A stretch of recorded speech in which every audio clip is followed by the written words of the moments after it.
Hidup ni paling nikmat kalau ikut syariat. Kenapa? Syariat itu diatur Allah untuk maslahat kita hari ini, masa lalu, masa akan datang. Karena yang menciptakan kita dan semua makhluk ini yang ciptakan sama. Dan yang menciptakan itu sudah membuat aturan. Pembuat aturan terbaik adalah yang tahu tentang kehidupan kita. Kalau manusia, jangankan untuk 10-20 tahun akan datang, untuk besok saja belum tahu dia apa yang terbaik untuk dia. Maka kita wajar buat undang-undang itu sering berubah-ubah. Apalagi kalau undang-undang dibuat berdasarkan kepentingan orang yang membuat undang-undang. Nanti berubah lagi pembuat kepentingan, berubah lagi undang-undang.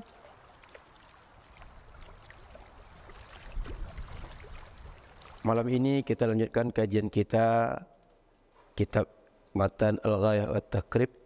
Sudah sampai pada pembahasan Kitabul Jihad, pembahasan tentang jihad di dalam Islam.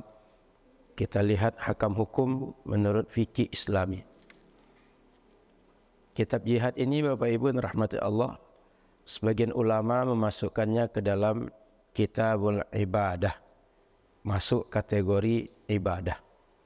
Sebagian tidak memasukkan dalam Kitabul Ibadah. Bagi kita tidak masalah masuk di bab manapun.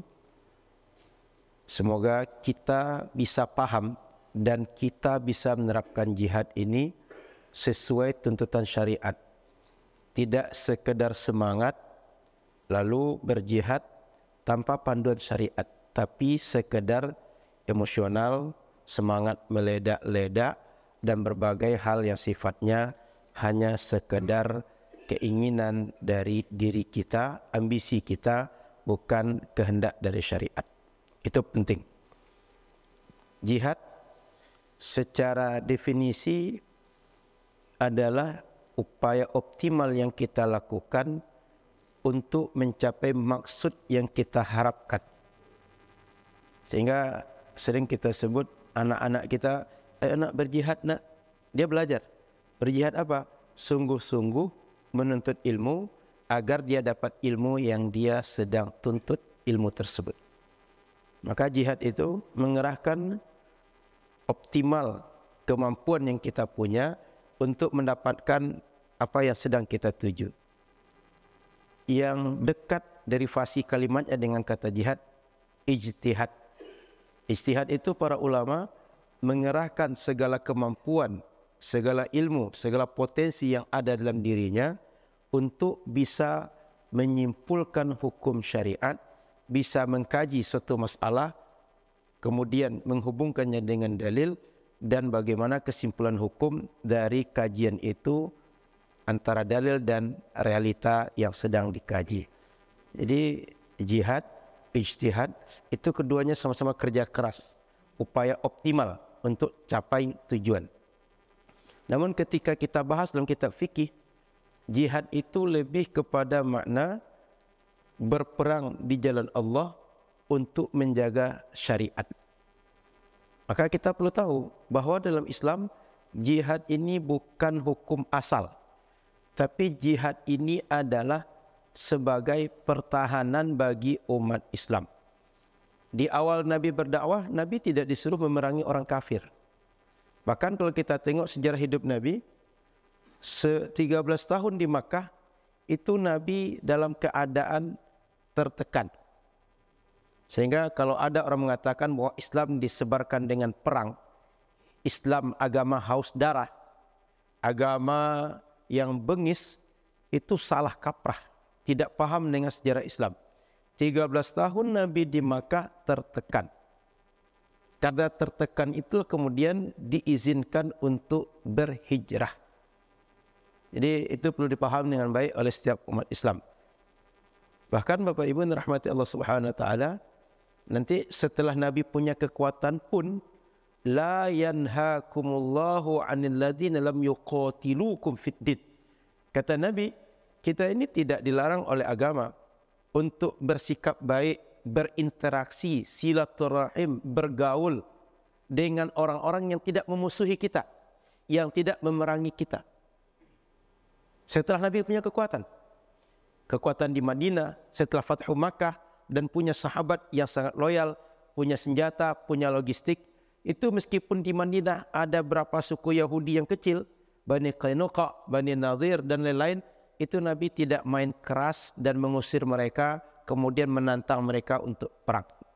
Tapi Nabi memberikan kesempatan hidup berdampingan dan membuat perjanjian dengan berbagai kelompok Yahudi yang ada di Madinah.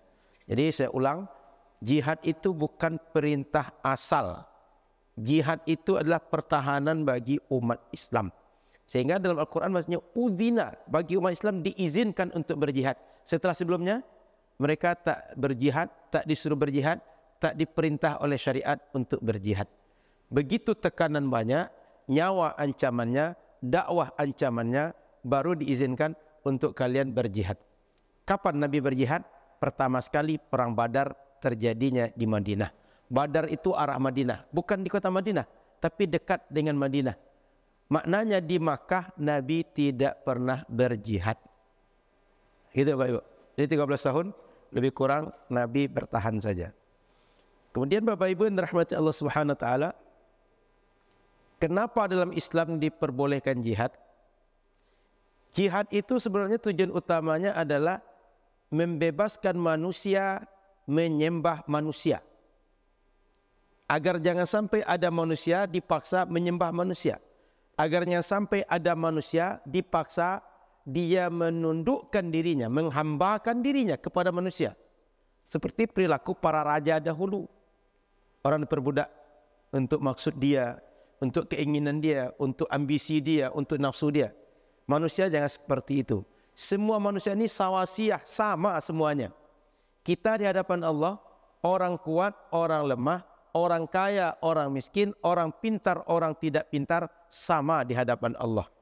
Artinya setiap orang mau ibadah dia silahkan, mau sholat dia silahkan bentuk ibadahnya, mau puasa silahkan, mau dia mencari kehidupan silahkan, mau bertani silahkan, bertanam silahkan. Begitu dia bertani, bertanam, berdagang, punya hasil, silahkan dia menikmati. Tidak boleh ada orang lain tiba-tiba, sini untuk saya 10%, sini untuk saya 15%, sini untuk saya sekian persen. Tidak boleh orang tiba-tiba begitu.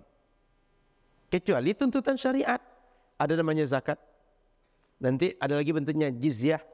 Ada lagi bentuknya berbagai tuntutan-tuntutan syariat yang wajib dikenakan oleh syariat, bukan oleh orang kepada orang lain. Jadi syariat itu maunya begitu. Setiap orang ini sama. Tidak ada yang lebih dibanding yang lain. Tidak ada yang menguasai orang lain terhadap diri dan harta serta apa yang ada pada diri mereka. Itu tujuan jihad.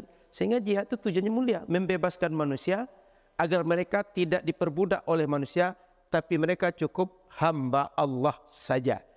Disuruh taat, tunduk patuh hanya kepada Allah, tidak kepada selain Allah.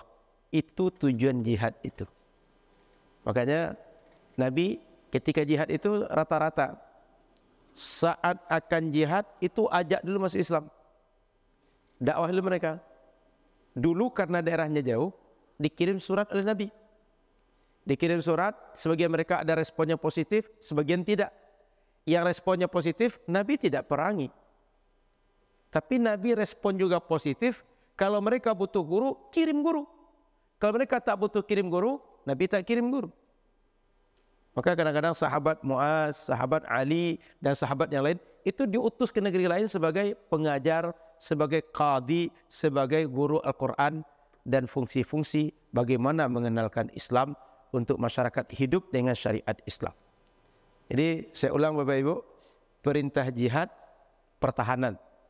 Yang kedua, guna jihad, apa buahnya, apa manfaatnya, untuk apa tujuannya, membebaskan manusia beribadah, taat, tunduk, diperhamba oleh manusia. Agar semua manusia ini hanya tunduk, taat, dan menghambakan diri kepada penciptanya saja, Allah. Karena pencipta yang berhak untuk memperhamba ciptaannya. Sementara sesama manusia, mereka sama. Raja, sultan, siapa saja namanya. Mereka ciptakan Allah. Kita yang di bawah mereka diciptakan Allah. Apa beda kita dengan mereka? Jika mereka bebas, kita juga bebas. Jika mereka bisa melakukan apapun dengan leluasa, kita juga seperti itu. Karena kita sama manusia dengan mereka. Itu kira-kira jihad itu. Kemudian Bapak Ibu yang dirahmati Allah Subhanahu wa taala, jihad ini diperkenankan oleh syariat berdasarkan dalil Al-Quran dan hadis Nabi sallallahu alaihi wasallam. Di antara dalilnya ayat Al-Quran surah Al-Baqarah 216 misalnya. Kata Allah, kutiba alaikumul qital wa huwa kurhul lakum wa asa an takrahu syai'an wa huwa khairul lakum wa asa an tuhibbu syai'an wa huwa syarrul lakum wallahu ya'lamu wa antum la ta'lamun. Kata Al-Quran, diwajibkan kepada kalian untuk berjihad, berperang di jalan Allah. Siapapun umat Nabi yang saat itu sudah Islam, wajib kalian ikut perang. Dan perang itu kalian tak suka. Sebab perang itu akibatnya mati. Minimal luka-luka. Kalau balik pulang hidup, luka-luka. Balik pulang cedera. Lalu wa huwa kurhul lakum wa asa an takrahu syai'an wa huwa khairul lakum. Boleh jadi kalian tak suka sesuatu, padahal yang kalian tak suka itu baik bagi kalian. Di kita kadang-kadang banyak hal begitu. Ada hal yang kita tak suka, tapi dia baik untuk kita. Ya, contoh paling mudah lah minum obat. Itu kan pahit. Tapi di balik pahitnya menyembuhkan. Pagi-pagi jogging, jalan kaki, bagi kita capek, keringat, habis waktu. Tapi di balik jogging tadi itu sehat badan. Contoh begitu. Dalam hidup ini banyak begitu Bapak Ibu. Hal yang tidak kita suka, di balik yang tidak kita suka Allah berikan ada kebaikan untuk diri kita. Termasuk jihad. Kalau kita tak mau berjihad, tak mau perang, boleh jadi kita akan tertindas. Awalnya mungkin orang lain tertindas, tapi ujung-ujungnya kita pun akan tertindas. Kalau kita siap berperang, siap berjihad, minimal orang lain mikir, orang itu punya kekuatan. Kami kalau menyerang mereka, jangan-jangan kami kalah. Mereka tak jadi menyerang kita. Maka kalau umat Islam tak punya dia izah, tak punya rasa berani atau keberanian dalam diri mereka, orang bisa berani terhadap mereka. Akhirnya mereka yang diserang, mereka yang akan dibunuh, mereka akan diusir di kampung mereka oleh orang-orang, ya boleh jadi orang sedikit, tapi mereka lebih bernyali dibanding kita. Termasuk negeri kita, dulu berapa banyak kita ini, orang datang ke kita itu kan paling dengan kapal, tidak berapa banyak. Cuma mereka bersenjata dan bernyali. Kita banyak tapi tidak bernyali, banyak tidak terorganisir. Hidup masing-masing. Bahkan tak berpikir tentang orang lain. Biarkanlah itu urusan dia. Mau jual tanah kayak orang Belanda, jual lah. Mau kasih ruko orang kasih lah. Kan urusan dia. Tapi dia tak berpikir, kalau Belanda dapat tanah, dapat ruko, setelah itu dia akan menetap tempat kita, dia menyusun kekuatan, sesudah itu kita pun akan digilas oleh Belanda itu. Tapi coba terorganisir. Coba kita menatapnya bersama.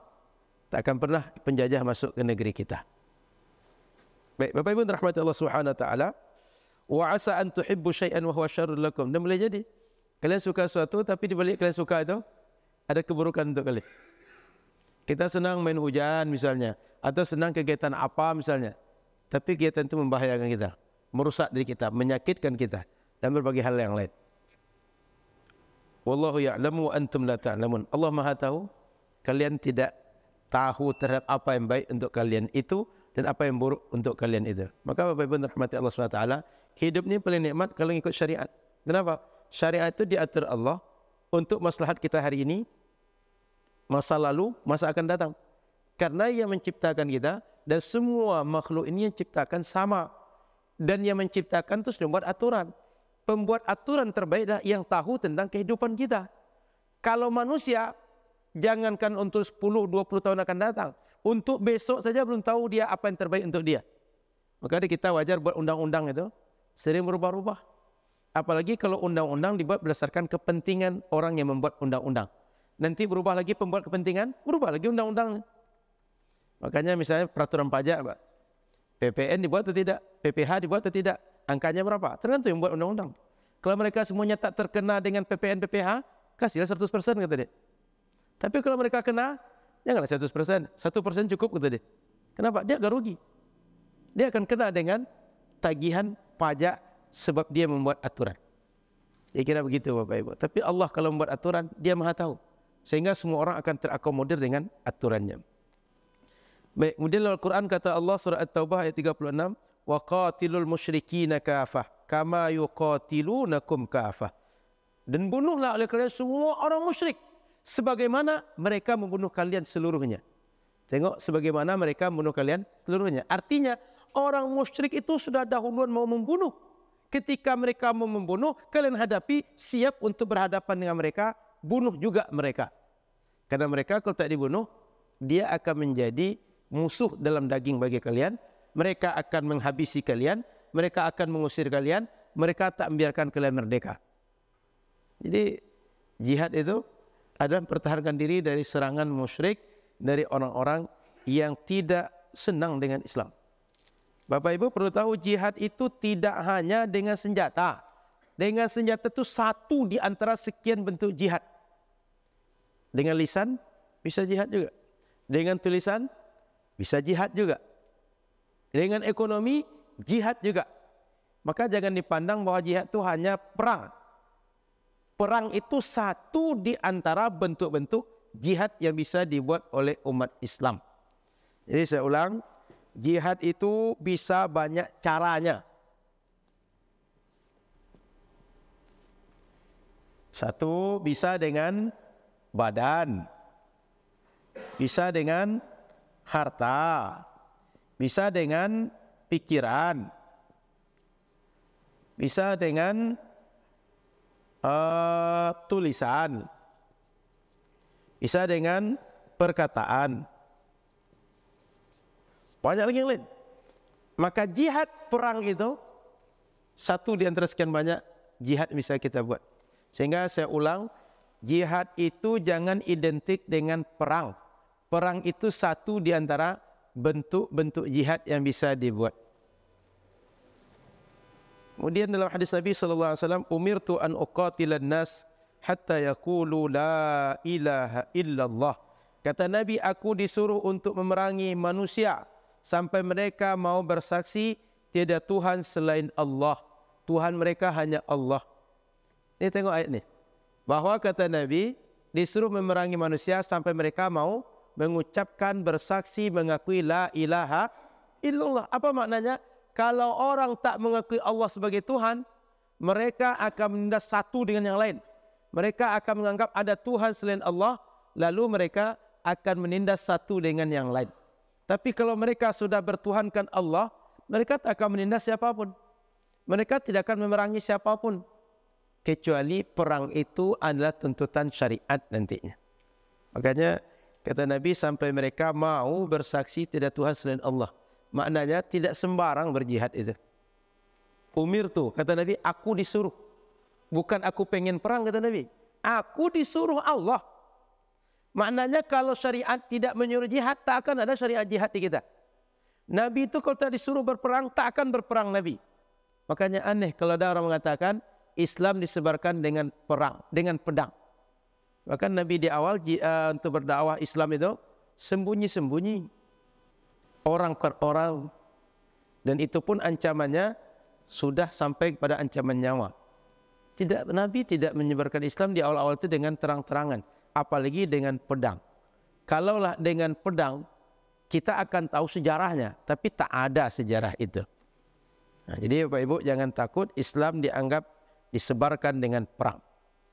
Dan itu dalam hadis Nabi SAW, hadis yang lain, jahidul musyrikina bi amwalikum wa anfusikum wa alsinatikum. Berjihadlah kalian memerangi orang musyrik dengan harta kalian, dengan jiwa kalian, dan dengan lisan kalian. Banyak lagi ayat-ayat yang seperti itu. Saya tambahkan sedikit, ini barangkali bisa nanti menjadi pelajaran bagi kita untuk amaliah yang lain. Man jahaza ghazian faqad ghaza, wa man khalafa ghazian fi ahlihi wa malihi faqad ghaza. Siapa saja orang dia mempersiapkan pasukan untuk perang, boleh jadi dia tak ikut perang karena dia sudah tua, karena dia sudah lumpuh, fisiknya tidak sempurna lagi, atau karena dia sedang sakit, tapi dia siapkan orang bekal perang, dia sediakan logistik untuk perang, dia dianggap sudah ikut berperang. Inilah salah satu kelebihan dalam Islam, Bapak Ibu. Niat kita kadang-kadang bernilai sama dengan amal ya dari niat kita tadi. Maka Bapak Ibu muliakan Allah Subhanahu wa taala, jangan pelit untuk berniat baik. Meskipun niat baik kita tak terwujud, Allah berikan pahala sama dengan niat baik kita tadi kalau seandainya dia terwujud. Wa man khallafa ghaziyan fi ahli wa malihi faqad ghaza. Siapa saja orang yang menyediakan bekal untuk keluarga orang yang berperang, maka dia sama dengan orang yang sudah ikut perang. Ada orang perang, dia meninggalkan keluarga dan semua aset yang dia tinggalkan, sehingga dia ketika itu siapa saja orang yang berperang lalu meninggalkan keluarganya, lalu kita support keluarga orang yang berperang tadi, kita sudah dianggap ikut berperang juga. Apalagi berperangnya. Ini menunjukkan bahwa jihad itu dianjurkan oleh syariat. Jihad itu digalakkan oleh syariat. Jihad itu disuruh umat yang bisa untuk mau melakukan jihad. Kemudian Bapak Ibu rahmat Allah Subhanahu wa taala, selain ayat Al-Qur'an dan hadis Nabi yang saya bacakan tadi, hanya beberapa ayat dan hadis, ulama ijma' syariat jihad dalam Islam. Maknanya sepakat ulama berdasarkan dari Al-Quran dan hadis, dalam Islam ada syariat bernama jihad. Kemudian kita masuk lagi pembahasan. Wa syaraitu wujubil jihadi sab'u khisalin. Syarat-syarat orang diwajibkan ikut berjihad ada 7. Artinya siapa orang yang disuruh ikut jihad oleh syariat, ada 7 kategori. 1, al-Islam. Siapa orang diwajibkan jihad? 1, Islam. Maknanya orang yang wajib berjihad adalah orang Islam. 1, syarat wajib berjihad. 1, Islam. Sebelum saya lanjutkan syarat yang 7 tadi, kita tengok dulu ini ada hukum wajib. Maka jihad ini hukumnya ada 2. Ada wajibnya fardu kifayah, ada fardu ain. Apa maknanya? Secara hukum asal, jihad ini fardu kifayah hukumnya. Hanya sebagian orang melaksanakan jihad, sudah terwakili keseluruhan orang. Tapi ada kondisi jihad ini fardu ain. Kapan fardu ain? Jika orang kafir, jika musuh sudah masuk kampung kita, mau tak mau, orang tua, anak muda, bahkan perempuan itu wajib ikut berjihad. Kalau tak ikut, jangan-jangan kita semua akan dihinakan oleh orang yang masuk yang menduduki negeri kita. Tapi selama itu belum terjadi, maka dia fardu kifayah. Atau terjadi jihad ini, orang masuk ke daerah yang ada di sekitar kita, yang jaraknya itu masih radius, kita belum boleh sholat qasar, itu jarak 90 kilo. Contoh, orang yang diperangi itu Bangkinang, kira-kira dari sini sekitar 90 kilo, arah Bangkinang kemana Pak? Daerah mana? 50 kota? Tidak, maksudnya yang sampai ke sana 90 kilo. Batas provinsi 90 kilo. Anggap sampai batas provinsi itu, diperangi masyarakat di situ. Itu kita bisa wajib fardu ain ikut berperang mempertahankan orang di situ. Jadi Bapak Ibu rahmat Allah SWT, kalau jaraknya di kita atau dekat dengan kita, sudah dalam radius kita belum boleh untuk qasar salat, itu bisa sampai fardu ain untuk kita ikut berjihad. Jika di luar radius tadi, itu fardu kifayah untuk berjihad. Artinya kalau negara punya pasukan, pasukan itu khusus untuk jihad, cukup mereka saja berperang. Kita umat nggak perlu ikut berperang. Tapi 2 kondisi tadi, masuk kampung kita, atau wilayah sekitar kita, dan wilayah itu dekat dengan kita, belum sampai radius kita boleh qasar salat, itu bisa sampai fardu ain kepada kita ikut berjihad. Itu sebabnya dahulu ketika negara kita masuk penjajah, apakah Portugis, masuk Belanda, masuk Spanyol, masuk Inggris, masuk Jepang, ada lagi negara lain? Cuma itu kan yang masuk negara kita. Negara kita waktu itu belum ada Indonesia, tapi setiap negeri hanya para ulama yang menjadi pemimpin dan pemimpin-pemimpin kampung. Katakan dulu ada semacam datuk, ada semacam wali nagari, hanya seperti itu dulu. Di masa itu para ulama diikuti. Begitu ulama melihat para penjajah ini dia menghinakan kita, menjarah semua aset kita, membuat kita tidak merdeka, disitulah umat diajak untuk berjihad. Ketika diajak berjihad, disitulah face to face berperang di jalan Allah dengan para penjajah yang menyerang negeri kita. Maka Bapak Ibu, kita tak bisa menafikan negeri ini dulu merdeka karena diajak oleh para ulama mempertahankannya. Karena ulama dulu mengajak. Kalau ulama diam, jangan-jangan sampai sekarang kita masih dijajah. Mohon maaf, kita tidak menafikan tentara. Tentara itu adanya belakangan sebelum ulama berjihad. Tentara Nasional Indonesia itu adanya belakangan. Sebelum tentara berjihad itu sudah ada pasukan-pasukan relawan umat masyarakat yang mereka didikan surau, didikan musola, didikan pesantren yang berjihad dengan para ulama. Itu tak boleh kita nafikan itu, tak boleh kita lupakan. Di negeri ini yang pertama yang dahulu berjuang mengajak untuk merdeka ulama. Kalaulah ulama tidak bergerak dulu, kita mungkin belum sampai seperti saat ini. Maka ajaran jihad ini Bapak Ibu, meskipun tidak ada penerapan sekarang, itu tak boleh tak diajarkan. Mesti diajarkan. Supaya apa? Masyarakat kita paham bahwa dalam Islam, selain kita mendakwakan Islam, ada cara mempertahankan Islam. Ada cara membela, menjaga Islam. Namanya jihad. Soal diterapkan atau tidak urusan lain. Tapi tahu, dikaji, dipelajari harus. Supaya umat Islam tahu dia negeri ini atau agama ini sudah menyiapkan cara menjaga agama untuk kita. Nabi dan sahabat dulu ketika berjihad, boleh jadi mereka akan dihinakan, mereka akan diremehkan, mereka akan dianggap lalu oleh setiap musuh. Tapi kemudian Allah mengangkat izzah mereka dengan berjihad. Dalam perjalanan jihad, Nabi dan sahabat umumnya diberikan kemenangan oleh Allah. Sehingga gentar juga orang-orang non-muslim berhadapan dengan Nabi dan sahabat. Begitu Bapak Ibu yang rahmati Allah. Jadi syarat pertama tadi wajib jihad itu ada fardu kifayah, ada fardu ain. Sudah itu siapa yang wajib berjihad? Orang Islam. Kenapa orang Islam? Karena orang Islam yang dia mengerti kepada siapa kita beribadah, orang Islam yang mengerti bahwa kita tak boleh beribadah kecuali kepada Allah. Sehingga mereka ketika berjihad tujuannya bukan untuk membunuh orang. Tujuannya bagaimana? Orang yang tadinya menyeleweng, yang menyimpang kembali kepada kebenaran. Itu tujuannya. Sehingga orang Islam kalau berperang itu dia bukan untuk melampiaskan kemarahan, bukan agar pisaunya berdarah, tapi bagaimana orang kembali kepada syariat.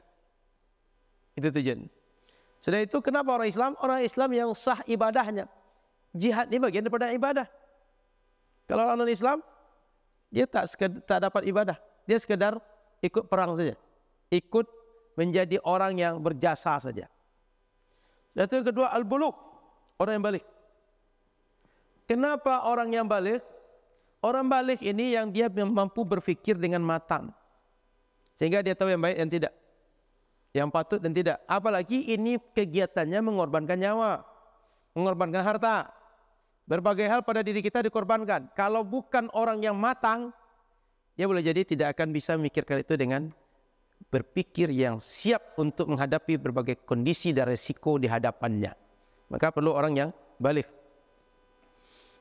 Kemudian Bapak Ibu rahmati Allah SWT, dalam Islam kata Al-Quran, laisa 'ala ad-du'afa'i wala 'alal marda wala 'alal ladzina la yajiduna ma yunfiquna haraj. Orang-orang yang lemah, orang-orang yang sakit, orang-orang yang tak punya logistik, mereka tak diwajibkan untuk berperang. Boleh mereka tak ikut perang. Lemah ini ada dua kemungkinan. Lemah fisik, anak-anak, orang belum balik. Lemah akal, orang gila. Maka orang gila tak wajib jihad. Sehingga nanti kalau sempat ada kewajiban jihad Bapak Ibu, takut berperang. Jadi orang gila aja lah. Jadi orang gila sebentar. Kalau jadi anak-anak tak mungkin, badan dah besar. Orang tahu kita kelahiran tahun 70. Orang tahu kita kelahiran tahun 80. Oh, badan dah siap untuk perang. Jadi yang boleh tak ikut perang itu orang lemah. Siapa orang lemah itu? Lemah akal, lemah fisik. Sudah itu lemah harta. Tak punya logistik untuk perang. Bapak Ibu, Islam mempersiapkan kita untuk menjalankan syariat itu dengan tepat dan dengan lengkap. Sehingga jangan kira asal semangat boleh perang. Tak boleh. Orang berperang itu mesti dia bisa menyiapkan dirinya untuk bekal perang dan orang yang ditinggalkannya. Jangan sampai kita perang tapi keluarga kita tak kita tinggalkan bekal. Kita boleh jadi mati di medan perang tapi keluarga kita setelah itu terlantar. Tidak boleh begitu. Makanya boleh orang berperang kalau dia punya logistik. Atau kalau boleh dia berangkat tanpa logistik, ada yang persiapkan logistik dia. Keluarga dia ada yang mengcovernya. Maka kalau tentara kan ada jaminan keluarga biasanya. Dia pun ada semacam pesangon kan namanya, atau namanya pensiunan nanti. Yang ketiga, al-aqlu, berakal. Orang berakal yang dituntut oleh syariat ikut perang. Karena orang berakal lah yang bisa membedakan mana yang akan menjadi kawan, mana yang menjadi musuh, mana yang patut kita buat, mana yang tak patut kita buat. Maka seperti ayat tadi, orang yang tidak berakal, dia lemah. Lemah secara akal. Kemudian ketika kita tengok dalam sejarah umat Islam, ketika Nabi SAW memilih sahabat yang ikut perang, itu yang kecil-kecil belum diajak oleh Nabi, belum diperkenankan. Tapi yang sudah agak dewasa diperkenankan. Kenapa? Akalnya sudah sempurna. Contoh kejadian ceritakan oleh Sayyidina Ibnu Umar, Abdullah bin Umar. Saat beliau ikut perang Uhud dan perang Khandaq. Apa kata beliau? Uridtu ala Nabi yawma Uhud wa ana ibnu 14. Saya waktu perang Uhud ingin ikut pada Nabi. Nabi, saya ingin ikut perang Uhud. Tapi Nabi tak mengizinkan saya, dan waktu itu saya umur 14 tahun. Kemudian wa ana ibnu 14 sanah faraddani wa lam yujizni fil qital. Umur 14 tak diizinkan Nabi ikut perang Uhud. Wa uridtu alaihi yaumal khandaq wa ana ibnu 15 sanah fa ajazani. Ketika perang Khandaq, usianya 15 tahun, aku minta izin kepada Nabi, Nabi mengizinkanku untuk ikut perang. Waktu itu usia 15 tahun. Anak sekarang usia 15 tahun sanggup perang? Atau perangnya perang online? 15 tahun. 14 tahun sudah pengen ikut. 15 tahun baru diizinkan. Begitu sahabat Nabi dulu. Dan Bapak Ibu rahmati Allah, yang keempat, hurriyah. Orang merdeka. Kenapa budak tak boleh? Budak itu dia tak punya harta untuk dirinya. Jangankan harta, dirinya saja bukan punya dia. Buktinya dia boleh dijual. Maka dia tak bisa melakukan apa saja yang dia mau. Kalau diizinkan tuannya, berangkat. Tak diizinkan, tak bisa berangkat. Kenapa? Dia milik tuannya. Dia bisa dijual oleh tuannya. Dia akan menghasilkan hasil untuk tuannya. Karena dia adalah seperti barang. Badannya manusia, tapi nilainya sama dengan barang. Maka budak tak wajib perang di zaman itu. Dalam Al-Quran kata Al-Quran, wajahidu bi amwalikum wa anfusikum fi sabilillah. Berjihadlah kalian dengan harta kalian, dengan diri kalian di jalan Allah. Budak tak memiliki jiwa dia untuk dia, tak memiliki harta untuk dia. Makanya dia tak masuk seperti yang diperintahkan oleh Al-Quran tadi. Dia di luar itu. Yang kelima, az-zukurah. Yang disuruh berjihad itu laki-laki. Kenapa laki-laki? Karena ini butuh fisik. Perang itu bukan sekedar kita ketemu di lapangan lalu berhadapan musuh, tidak begitu. Perang itu kadang-kadang berbulan-bulan. Kadang-kadang 4 bulan, 6 bulan tidak selesai perang itu. Bertahun-tahun perang itu. Dan pasukan itu boleh jadi dia bergantian, boleh jadi dia tak pulang-pulang. 4 bulan tak pulang-pulang, 3 bulan tak pulang-pulang. Maka pernah di masa Sayyidina Umar bin Khattab, dia waktu keliling di masyarakat, dia dengar sebuah rumah seorang perempuan bernasyid, kalaulah tidak takut kepada Allah pasti bergoyang ranjang ini, kata dia. Maksudnya dia sudah lama ditinggalkan suami dia berperang, jihad. Setelah itu Umar pulang, sampai di rumah dia kumpulkan anak perempuan dia tanya, kalian anak perempuan, berapa bulan kalian sabar ditinggal oleh suami kalian? Mohon maaf, tidak disentuh oleh suami kalian. Kata anak perempuannya, maksimal 4 bulan. Sejak saat itu Umar bin Khattab buat keputusan, pasukan perang maksimal hanya boleh pergi 4 bulan. Kalau sudah 4 bulan mesti tukar shift, tukar rombongan yang berangkat. Yang 4 bulan balik, datang rombongan yang baru. Begitu para ulama kita, termasuk khalifah dahulu ketika menjadi khalifah, dia membaca realita masyarakat lalu berijtihad berdasarkan realita yang terjadi di masyarakat. Karena perang ini adalah laki-laki yang bisa untuk melakukannya. Yang kuat fisik, yang kuat nalarnya, yang kuat perasaannya laki-laki. Perempuan enggak kuat untuk itu. Maka yang wajib perang laki-laki. Yang kelima, sehat.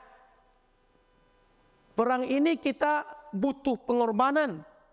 Kalau sakit, jangankan berperang, kita saja boleh jadi diurus orang. Maka yang disuruh berperang itu orang yang muslim, berakal, balik, kemudian dia merdeka, dia laki-laki, sehat. Orang sakit, meskipun orang sakit bisa berperang, mungkin berperang, tapi orang sakit dia lebih perlu diurus dibanding mengurus orang.